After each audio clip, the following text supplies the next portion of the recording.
Alors, dans cette grande année de la récolte, nous devons cibler, on aura le temps de cibler c'est quoi une récolte, de comprendre à quoi s'attendre et savoir c'est quoi une récolte. Pour le moment, je vais vous dire qu'une récolte est un produit d'un travail. Mais dans notre contexte, on ne va pas se limiter juste au travail. La récolte est le produit des prières, de ton obéissance, sacrifice.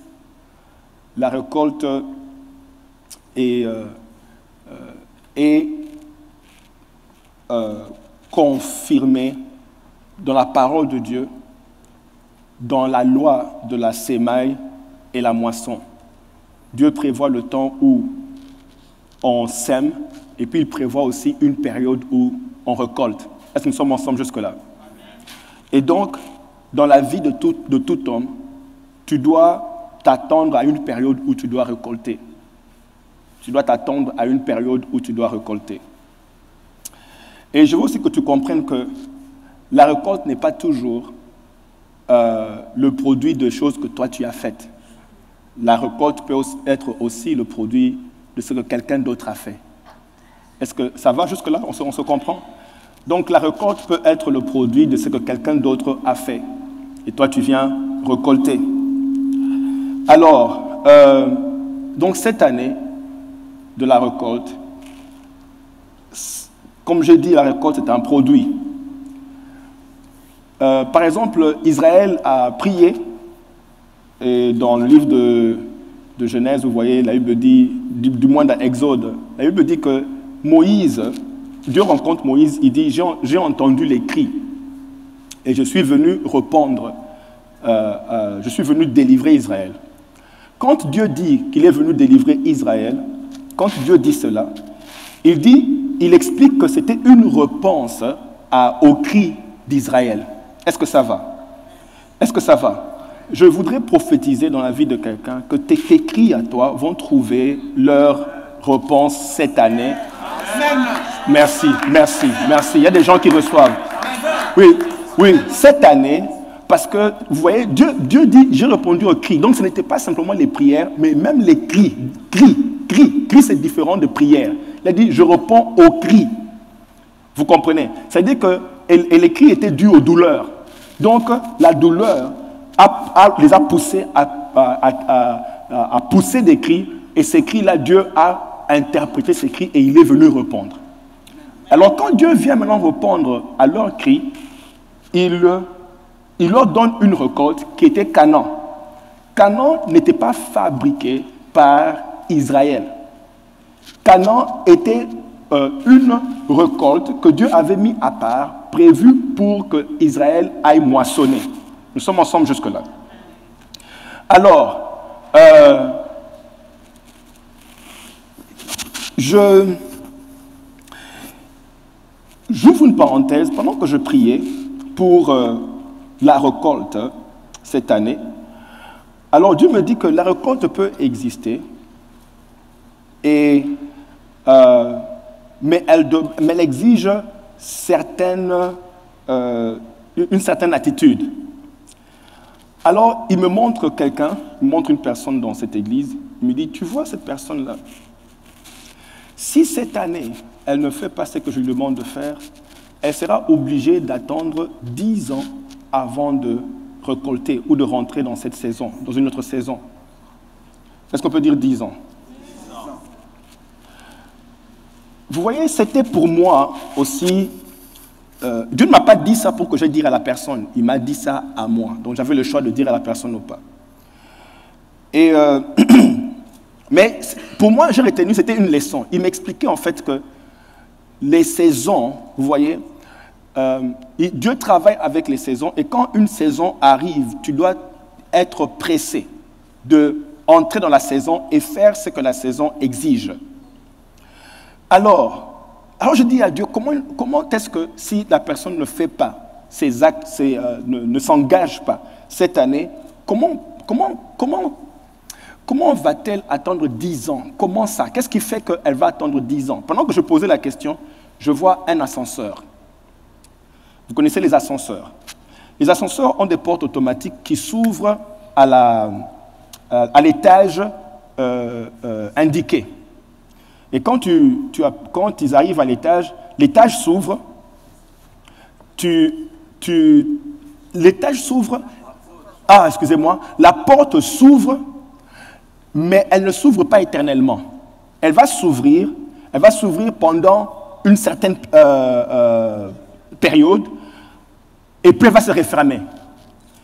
Le temps où la porte s'ouvre, c'est pour te donner, toi, assez de temps pour rentrer. Alors, tu dois donc te presser. You can't take your time. Parce que la porte n'est pas en train de t'attendre, toi.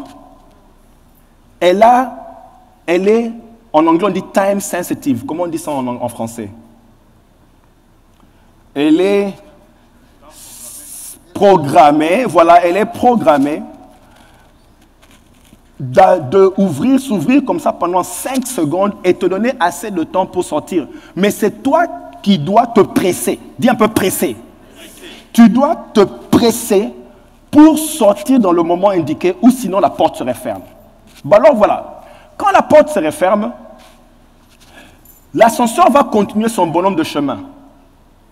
Et donc tu dois attendre un autre cycle pour revenir à l'étage et que la porte s'ouvre encore. Lève ta main droite, tu dis, ça ne m'arrivera pas au nom de Jésus. Non, lève bien, je parle comme quelqu'un qui proclame et déclare, dit, ça ne m'arrivera pas au nom de Jésus.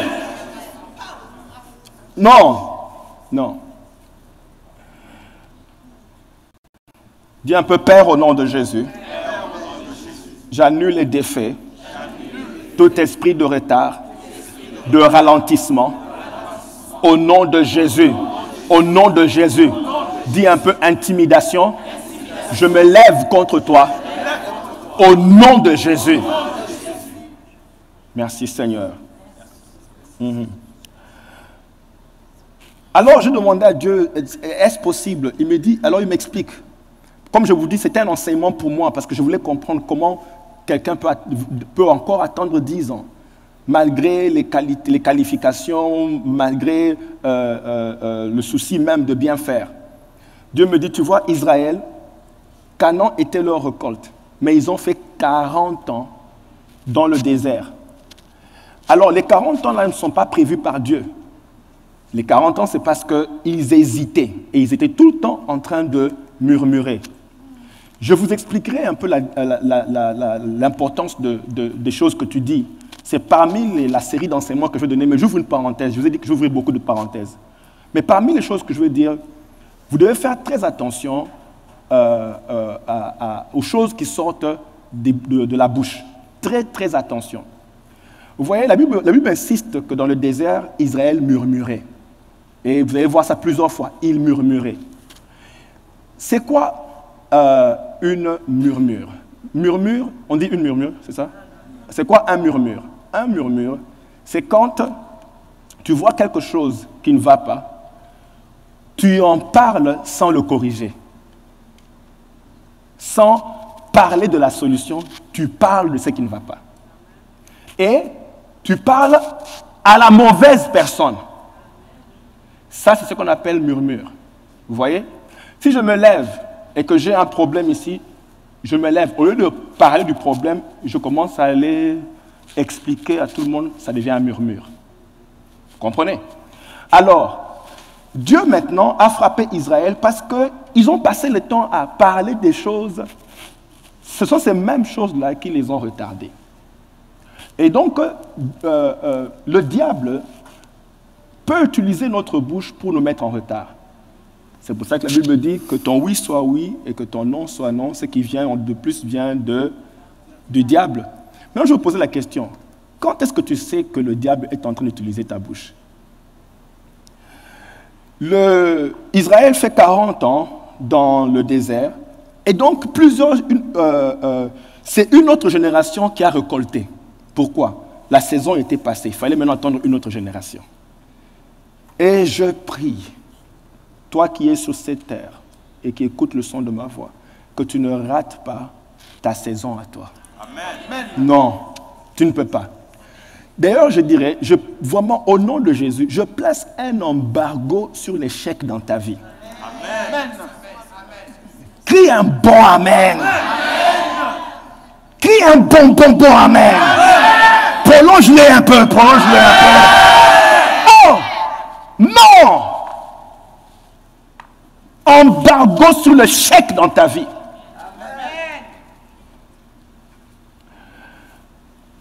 Lisons un peu notre passage de base. Ce sera le passage que nous allons déballer pendant toute cette période de récolte. Luc chapitre 10, verset 27.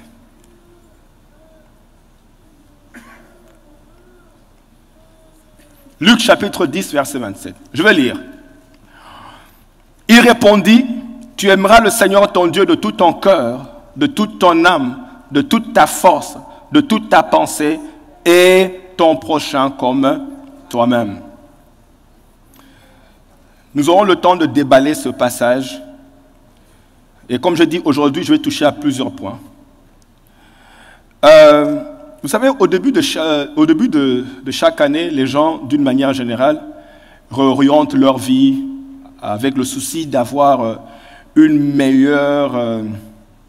année plus prospère et plus glorieuse que les années précédentes. Donc, on réoriente les choses, on prend des décisions et on prend des résolutions pour quitter la médiocrité et les choses qui nous ont freinés dans les années passées.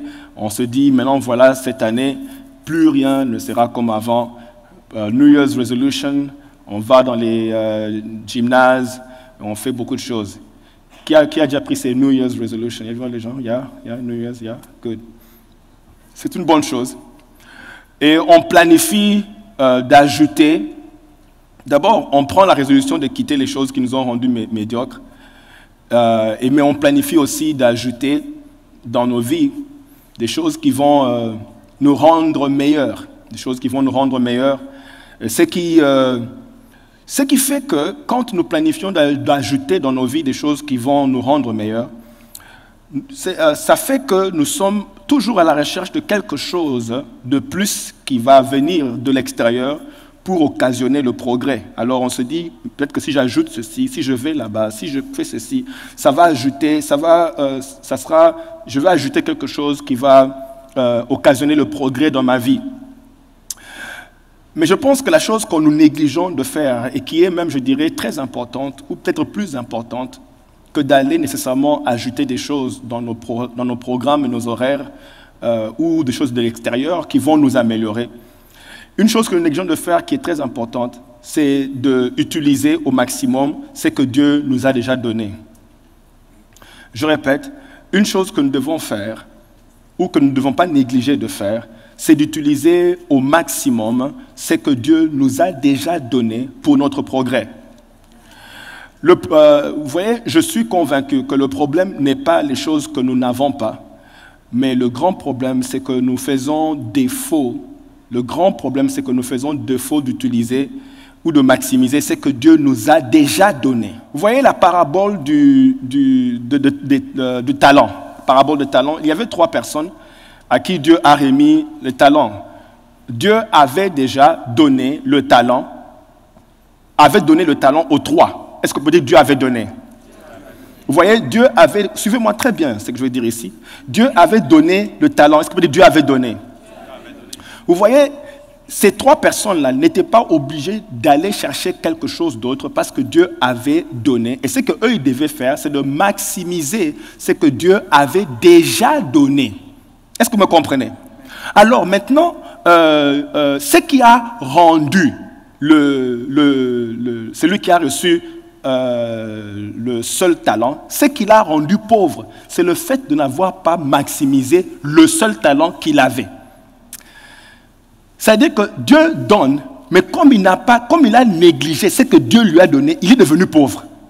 Parce que la Bible dit qu'on reprenne même le seul qu'il a et qu'on le donne assez. Oh Seigneur. Comme pour dire, si aujourd'hui tu négliges de maximiser ce que Dieu t'a déjà donné, c'est justement le fait de négliger ce que Dieu t'a déjà donné qui est en train de t'appauvrir.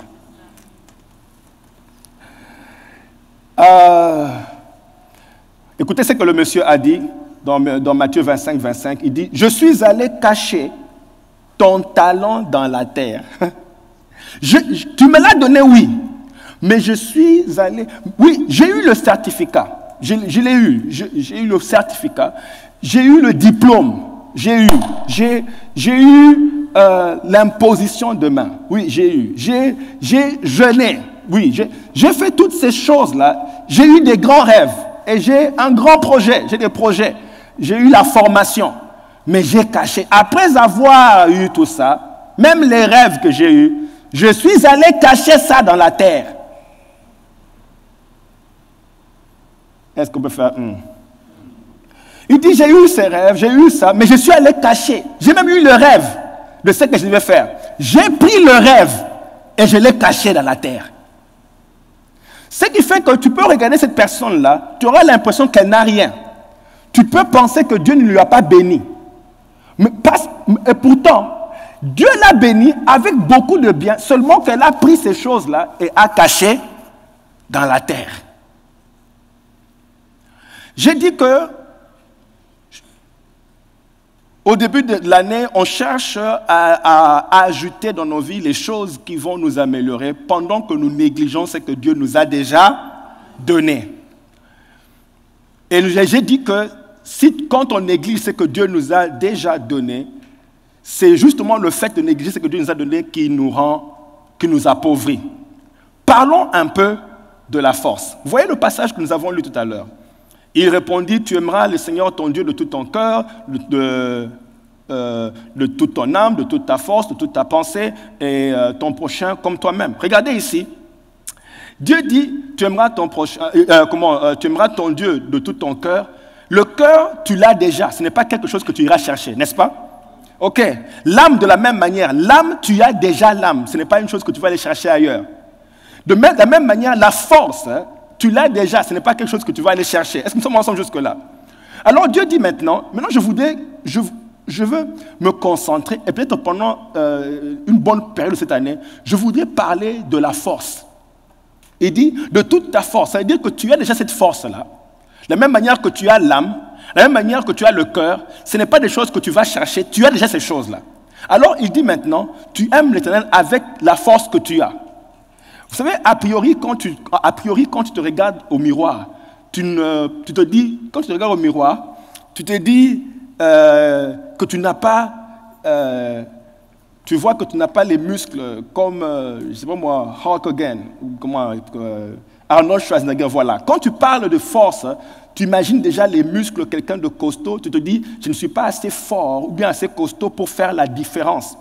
Ce n'est pas de cette force-là que Dieu parle, et j'aurai le temps de bien expliquer de quelle force Dieu est en train de parler ici. Mais regardez, quand Dieu a parlé de force, quand Dieu parle de force, il ne parle pas de la force...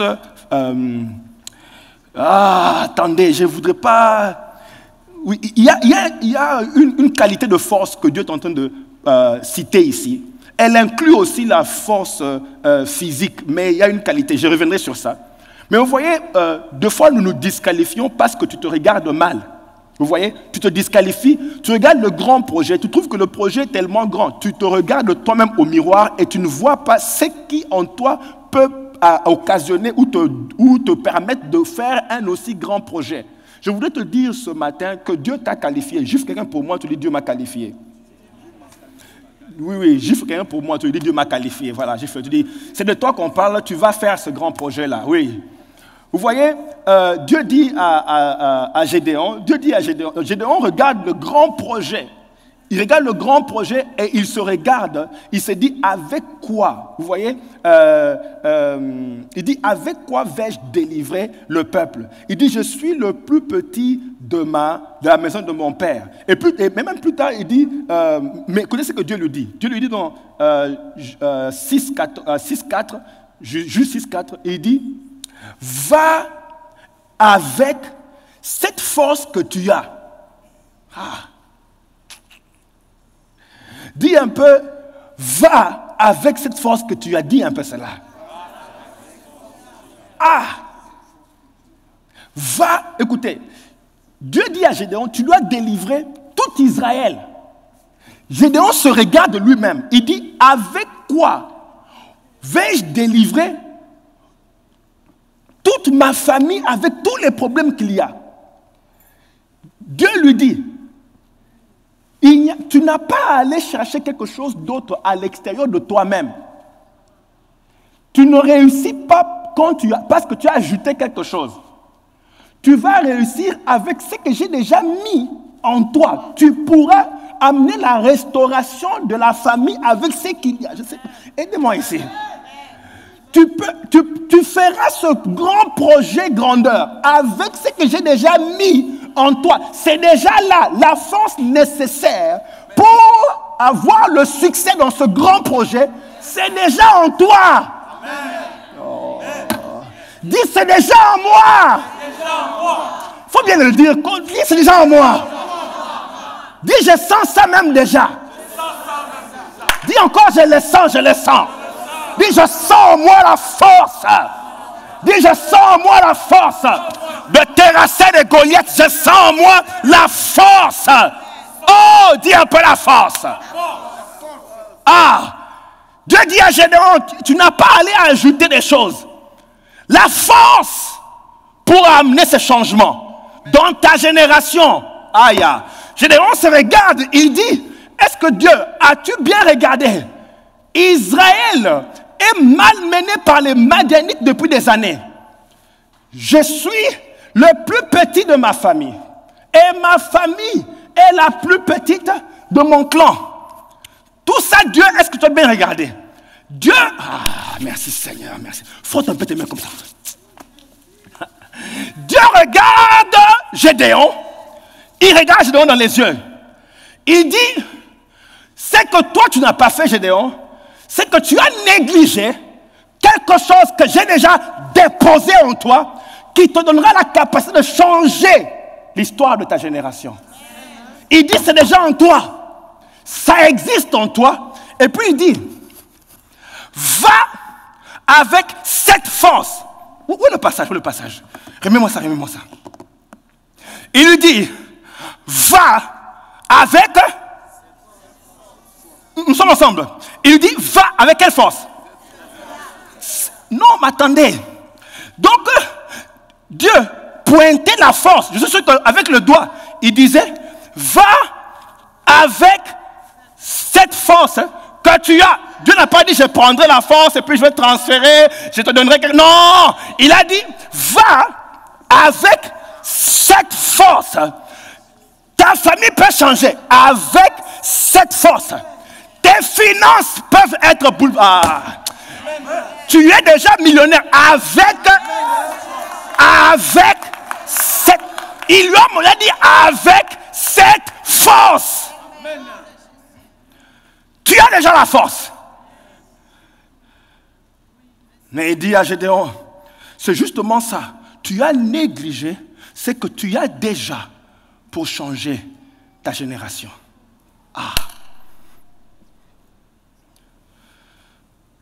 Dieu lui dit, va avec cette force et délivre Israël de la main des Madians.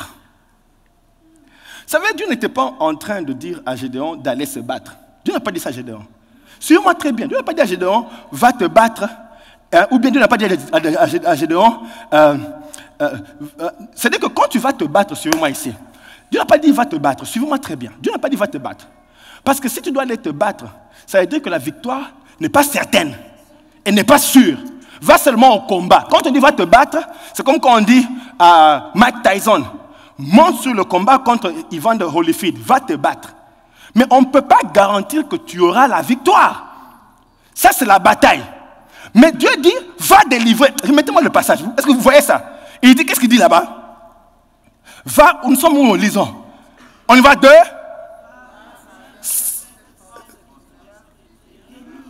Oh, mais lisons ensemble, deux, on y va. Va avec cette force que tu as et délivre Israël de la main de... Donc Dieu n'est pas en train de dire, va te battre. Il dit, va avec la force que tu as. Tu n'utilises pas la force pour te battre.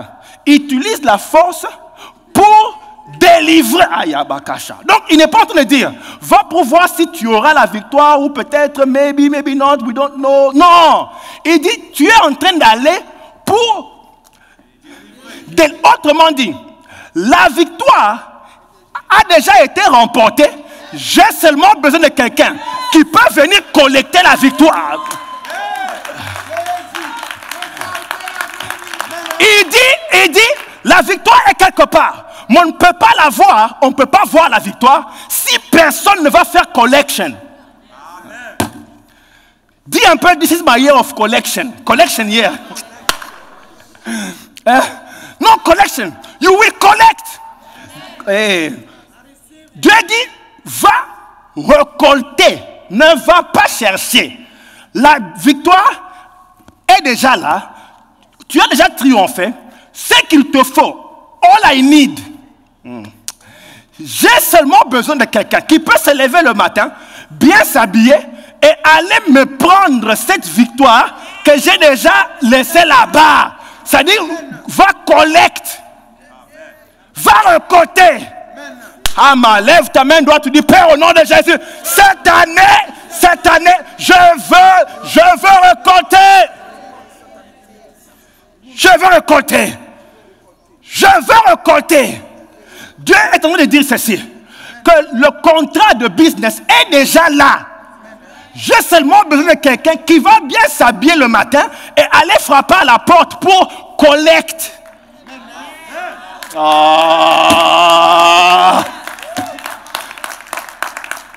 Dis un peu récolter. Donc ce que Dieu disait à Gédéon, c'est va récolter. Va récolter. Si some of us, nous on pense que tu dois te lever et begin to, non, récolter. Ça veut dire que la chose n'attend que toi. Elle est quelque part. Vous savez, j'ai lu l'histoire de Gédéon ici. On n'aura pas le temps de tout lire. Mais Gédéon, pour bien se rassurer qu'il allait récolter, il est allé sur le champ de bataille pour espionner la chose. Et quand il est arrivé, il a entendu les hommes de Madian en train de parler. Il y a un Madianite qui disait à son camarade, il dit qu'il a eu un songe. Et dans ce songe, dans le songe, j'ai vu un gâteau qui tombe d'orge, qui roulait et tombait sur le camp de Madian. Et tout le camp de Madian s'est dispersé. Maintenant, son camarade dit, c'est un peu... Mets-moi un peu juge 7-14 là-bas. Juge 7-14. Il dit, son camarade répondit, quand on lui raconte le rêve, écoutez les camarades, ce n'est pas une autre chose que l'épée de Gédéon. Et pourtant, les deux sont assis. Ils sont en train de parler. Et puis il dit, j'ai eu un rêve. Bien, mais fais attention aux rêves que les gens donnent là. You have to check them out. Il dit, j'ai eu un rêve. Et dans ces rêves, j'ai vu un gâteau. Lui, il pense que c'est un gâteau. Ce n'est pas un gâteau. Tu vois, il y a des rêves que tu négliges aujourd'hui. Ce n'était pas un gâteau. C'était la victoire. Alors il dit, j'ai vu un gâteau. Alors, il dit, ça ne peut être autre chose que l'épée de Gédéon, fils de Joas, homme d'Israël. Dieu a livré entre ses mains Madian et tout le camp. C'est-à-dire que, écoutez, un païen avait le discernement du rêve et il dit, ça veut dire que Madian est déjà livré. Est-ce que vous pouvez m'aider là-bas derrière, là-bas, aidez-moi un peu. Il dit, Madian, c'est-à-dire que ne va pas te battre. Tu n'as pas à te battre. Pour le moment, Madian est victorieux. Pour le moment, Madian nous domine. Mais c'est juste, vous savez, il y a des choses que quand tu regardes, tu es tout confus. Tu dis, mais j'ai trop prié, mais ces choses ne bougent pas. Non, ce n'est pas dans le physique que tu fais une évaluation. Tu dois quitter le physique, entrer dans le surnaturel. C'est là-bas que les choses sont conclues. Amen. Ces gens-là, Madian était fort. Mais ça, c'est dans le physique. Quand on entre dans le spirituel, Madian était déjà livré. Déjà. Et il dit, Dieu a déjà livré. Oh Seigneur. Ce qui fait que Gédéon n'avait pas besoin d'aller se battre. Gédéon savait. Collection time. Juste quelqu'un donne un high five, je lui dis collection time. Dis à quelqu'un, collection time. Mais vous d'ailleurs, vous m'énervez. Tu collectes comme ça. Tu sautes un peu, tu donnes un bon high five. Saute un peu, lève-toi, donne un bon high five. Tu vas...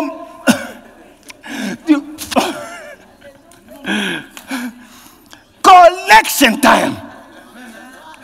Vous voyez quand les collections appellent, le téléphone sonne, you know it's collection. Du collection time.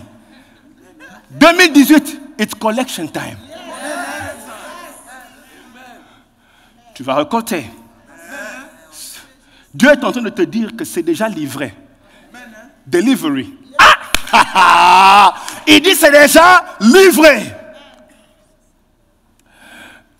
Gédéon se lève et dit ok, c'est livré. Maintenant Gédéon sait qu'il n'est pas en train d'aller se battre. Are you following me? You're not fighting. Il dit va prendre. Dis pas quelqu'un va prendre, va prendre. Collecter, récolte. Va prendre, va cueillir.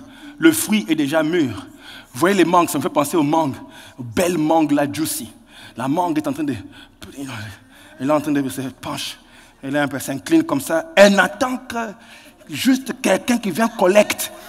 Tu vois une mangue, vous voyez les mangues qui sont... Elle est tellement mûre, elle est maintenant rouge, jaune, un peu de vert au bout, mais rouge, et puis jaune, vert, voilà. Et la mangue est comme ça. Ah, dis un peu collection.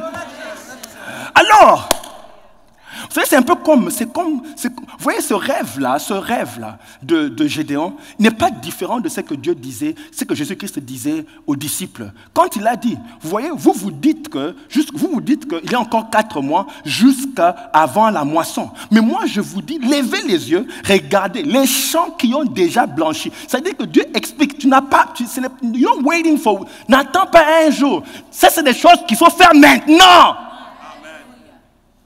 Et Dieu dit, allez récolter. Bien-aimés, nous devons aller récolter ces 3000 âmes, ils nous attendent quelque part. Nous devons, Dieu dit, n'attends pas 4 mois. C'est le temps, va récolter. Nous allons récolter. Ces âmes-là sont quelque part. Ah, Père, au nom de Jésus, nous les appelons de tous les coins, du nord, du sud, de l'est, de l'ouest. Même s'ils sont dans les bars, dans les boîtes de nuit. Saint-Esprit, saisit les cœurs maintenant, transforme les vies. Même s'ils sont, mon Dieu, Papa, en train de dormir où qu'ils soient. Même s'ils sont en train de travailler maintenant. Père, où qu'ils soient. Localise-les, parle, touche les cœurs. Affranchis les vies. Au nom de Jésus. Nous sommes ici pour récolter. Nous ne sommes pas ici just to have church. On n'est pas là juste pour just have a Sunday morning service. Non, nous sommes ici pour récolter. Il y a des âmes qui attendent quelqu'un qui prêche l'évangile. Il y a des âmes qui attendent qu'on prie pour eux. Il y a des âmes, on n'est pas là pour juste have Sunday service. On doit récolter. Amen. Qui est un bon amen? Amen. Voilà, c'est pour ça que nous sommes là. Prier, intercéder, jeûner, prier, chercher Dieu, jusqu'à ce que la gloire de Dieu va les prendre des boîtes de nuit, des bars, partout où ils sont. La gloire devant entrer dans les maisons et récupérer. Nous devons récolter. Crie un bon amen. C'est pour ça que nous sommes là. Ça va existe pour ça. Mais je vous dis, je vous assure, on n'a pas le temps de tout le temps donner. C'est pas qu'on n'a pas le temps, mais des fois je freine pour certains témoignages. Mais les choses que Dieu fait dans cette église, il y a des choses, ma chérie, c'est les choses qu'on entend. Ça va vous faire des frissons quand vous entendez comment Dieu agit ici. Vous avez entendu la sœur qui témoignait le dimanche du 31. Vous avez entendu la sœur Chica? Non. Du 31 décembre. Oui, elle dit, je pourrissais à l'intérieur. Bien aimé, la sœur nous explique, elle pourrissait au point où son mari ne veut pas s'approcher d'elle. Tellement qu'elle dégageait une forte odeur. Les médecins ne savaient quoi faire de sa condition. Il y avait ce qu'on appelle l'infection vaginale. On ne savait quoi faire de sa condition. Ils sont allés chez le médecin plusieurs fois. Ils savaient quoi faire. Elle est venue à Sava. On lui a parlé de Sava. Il ne faut pas m'énerver ici. On lui a dit, écoutez, on lui a dit, écoute. On lui a dit, écoute, pour ce problème, tu as fait combien de tours chez le médecin? Ah non. Maintenant, fais ceci. Prends la voiture, conduis. Va jusqu'à Sava.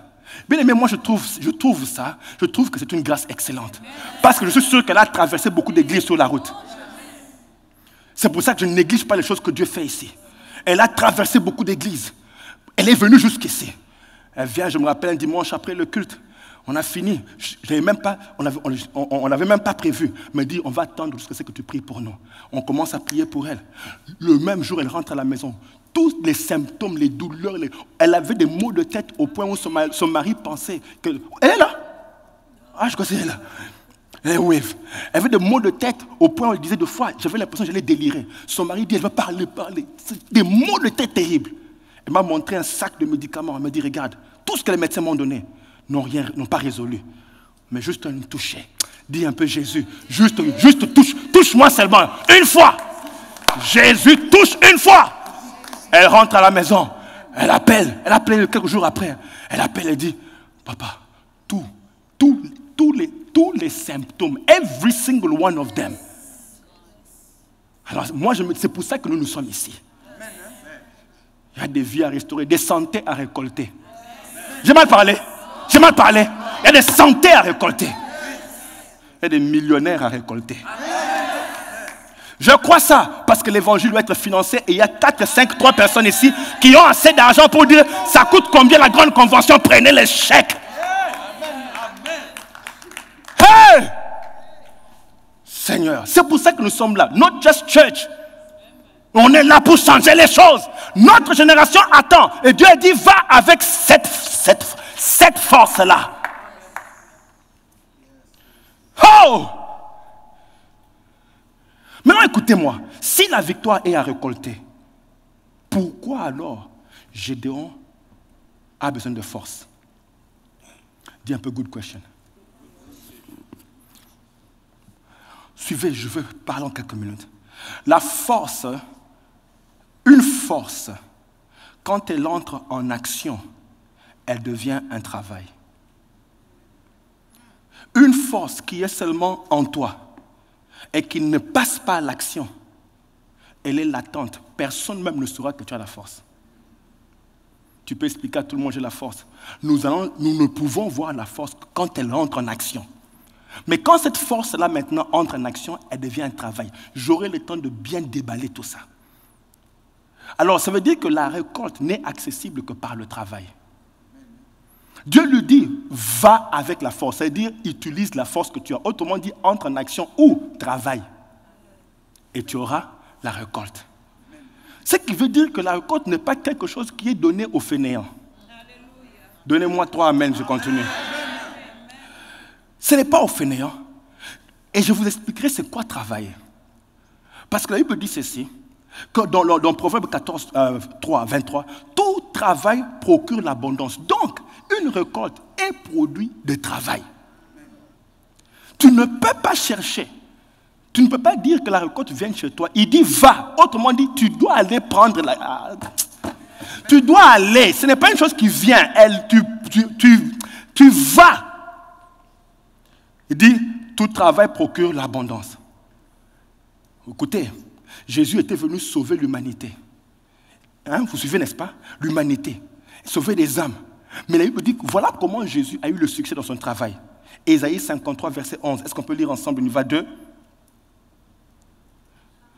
À cause du travail de son âme, il rassasiera ses regards. Autrement dit, tu vas voir le succès de ton travail, de ce que tu es venu faire, par le travail que tu fais. Listen, tu ne peux pas croiser les bras et espérer toucher quelque chose. Il faut arrêter de rêver. Non! Dieu le Tout-Puissant apparaît à Gédéon. Il croise les bras et dit à Gédéon, toi va. Oui, toi Gédéon, c'est toi. Do some work. Va faire. Nous sommes ensemble. La Bible dit dans le même passage, j'aime la version qui dit, à cause du travail de son âme, il jouira. So tu vas palper, tu vas jouir, te réjouir, tu vas toucher ce que tu cherches si tu travailles.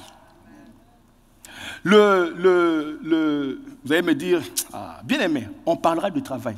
Vous verrez des choses compliquées dans le travail. Mais tu vas comprendre comment, ici je parle de comment récolter, comment on va faire cette année. Vous voyez, parce que vous allez dire, mais même, Jésus est assis à la droite, même dit, il intercède. Il n'est pas seulement assis, il n'est pas juste sitting down, il intercède. C'est là que vous allez comprendre que le travail, c'est plus spirituel qu'on ne pense. En esprit, il est en train de travailler. Ouais, vous allez dire, mais Dieu s'est reposé. Oui, écoutez, Dieu s'est reposé. Et le passage qui dit, Jésus dit, mon père continue à agir et moi j'agis. Ça, c'est dans le Nouveau Testament. Mais tu dis que Dieu s'est reposé, mais là, il agit encore comment? On va comprendre c'est quoi le travail and what are we doing wrong.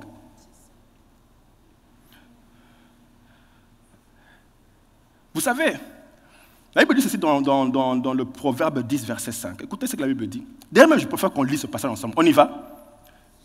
Non, attendez, lisons très fort maintenant. On y va. 2.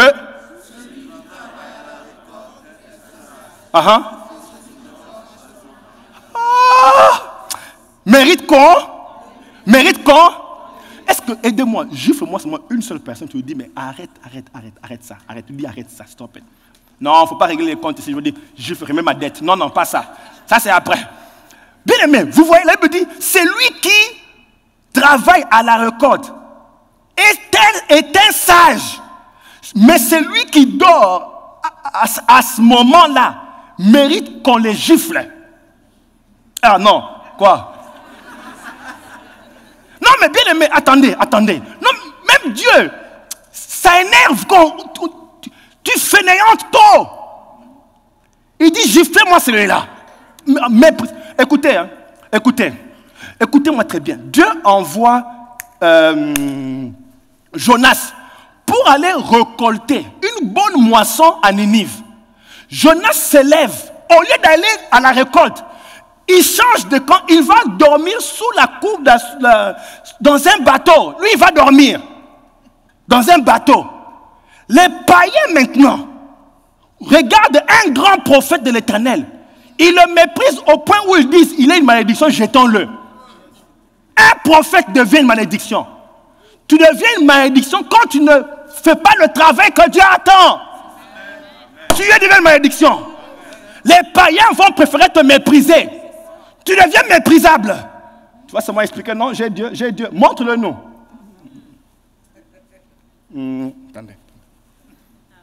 Non, quand on voit travailler, que même ton patron soit inspiré. That's what I'm talking about. Quand on regarde, on dit, c'est comme Daniel. J'ai étudié l'histoire de Daniel.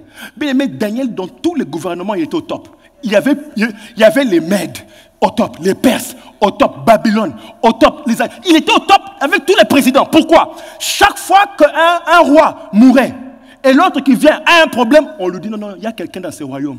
On va encore les récupérer, on le remet. Quand un autre vient, on lui dit non, il y a encore quelqu'un dans ce royaume. Donc, chaque fois qu'il y a un nouveau gouvernement, lui, on ne le remaniait pas. Est-ce qu'on dit ça? Oui, on le gardait. Comment on peut garder quelqu'un sans le lay-off? Quand on va... Écoutez, moi je dis à quelqu'un, la personne m'a dit non, on m'a lay-off. Je dis écoute, la raison pour laquelle on t'a lay-off toi, c'est parce qu'ils ont trouvé que leur compagnie peut vivre sans toi. Oui. Si ces gens can feel good enough de dire bon, you can go. Tu vas poser cette question. Est-ce que vous allez fermer la compagnie? S'ils disent non, on ne va pas fermer, on va continuer à fonctionner. Comprends seulement que you are not that good. Oui, non, il ne faut pas comme toi expliquer les choses. Oui, non, Dieu a voulu. Non, attends. Si Dieu veut, toi-même quitte. Pourquoi on doit te chasser? Quand c'est Dieu, on doit te chasser.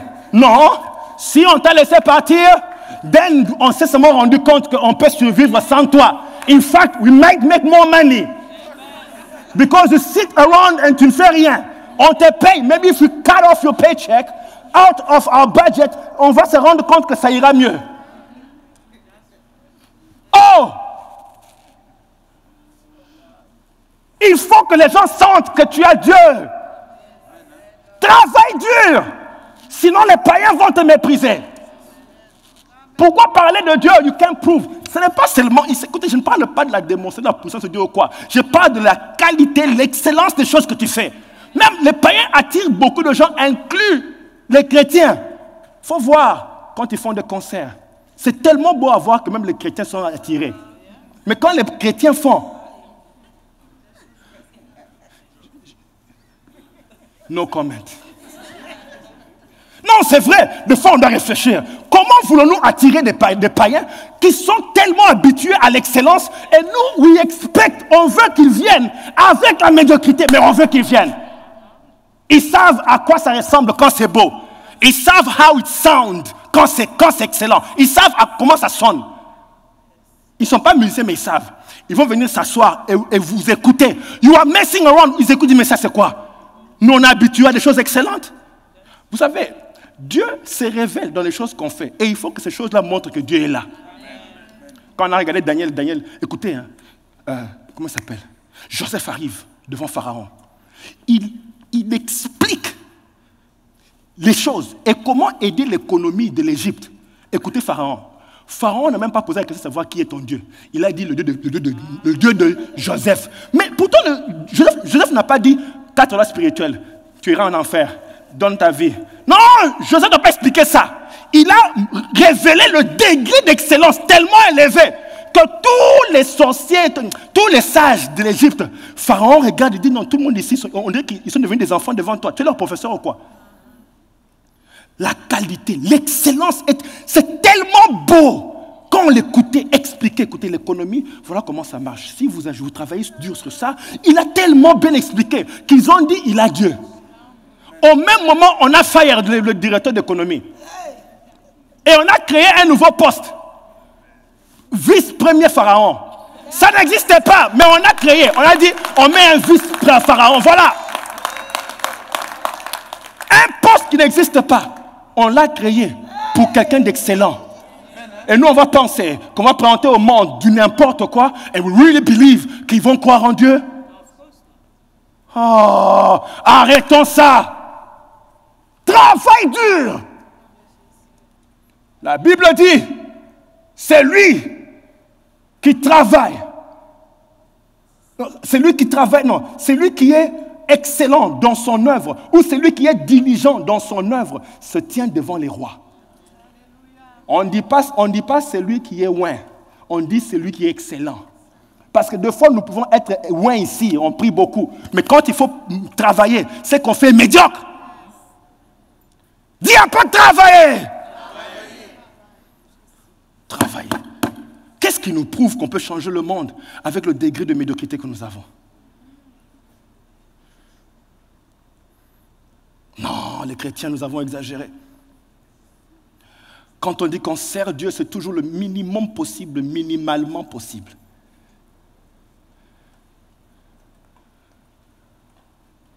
La Bible dit, celui qui dort pendant la moisson est un fils qui fait la honte. Il fait la honte. Tu vas dire, mais homme de Dieu, moi je travaille. Mais je n'ai toujours rien. Laissez-moi vous expliquer en quelques secondes pourquoi il n'y a rien. Vous voyez, j'ai compris une chose, que le diable hein, ne peut pas s'il n'arrive pas à t'empêcher de te convertir, il va au moins t'empêcher de travailler. Mais toi, tu vas dire, mais je travaille. Non, moi je ne parle pas du travail que toi tu fais là.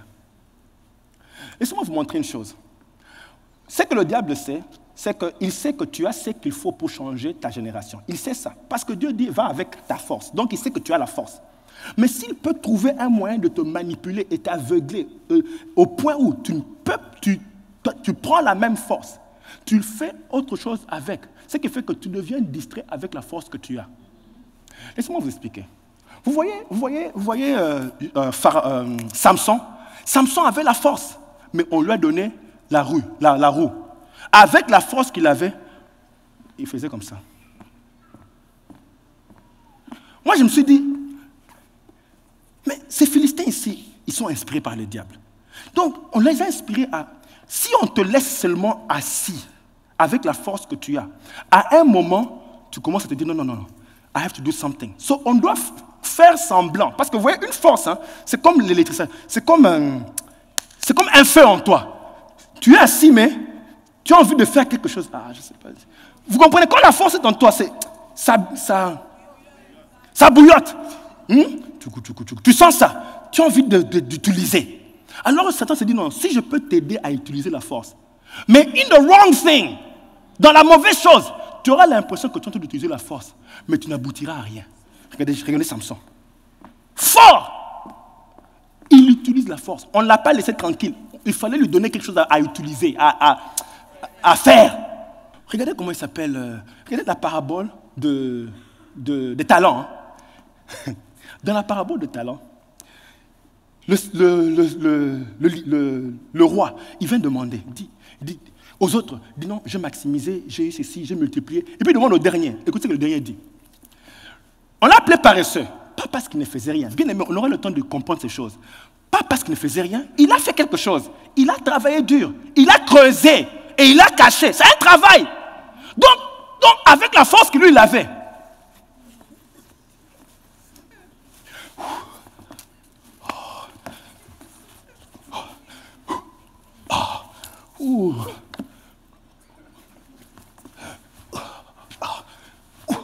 Ça, c'est ce que lui, il a fait avec sa force. Il a travaillé dur pour cacher. Vous voyez combien nous travaillons dur pour nous cacher. Même, tu vas même expliquer que ce n'est pas le moment. Et tu as des arguments terribles pour ne pas faire ce que tu fais là, ce que tu dois faire. En même temps, tu es en train de suer ailleurs. Fais un peu comme ça, fais un peu comme ça. Ça te rappelle quelque chose. Je suis allé cacher. Ah!